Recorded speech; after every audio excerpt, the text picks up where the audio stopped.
అందరికీ నమస్తే. మా ఇంటి వరలక్ష్మి వ్రతం మినీ బ్లాగ్కి స్వాగతం. సో నేను మాత్రం వరలక్ష్మి వ్రతాన్ని ఇలా జరుపుకున్నాను.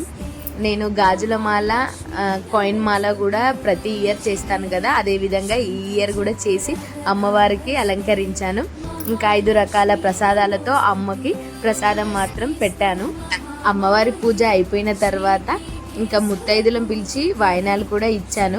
ఇంకా ప్రసాదాల విషయానికి వస్తే చాలా బాగా అయ్యాయి. ఎందుకంటే అమ్మవారికి పెట్టడానికి మనము ఎలాంటి రుచి చూడము, అయినా కూడా దేవుళ్ళకు చేసిన ప్రసాదాలు చాలా టేస్టీగా వస్తాయి కదా. ఈరోజు కూడా చాలా టేస్టీగా వచ్చాయి. అమ్మవారి ఆశీస్సులు అందరి మీద ఉండాలని కోరుకుంటూ ప్రతి సంవత్సరం ఈ వ్రతాన్ని ఇలాగే అందరం జరుపుకుంటూ మన హిందుత్వాన్ని నిలబెట్టుకోవాలని కోరుకుంటున్నాను. మా ఇంట్లో వరలక్ష్మి వ్రతం ఈ ఇయర్ ఇలా జరుపుకున్నాను.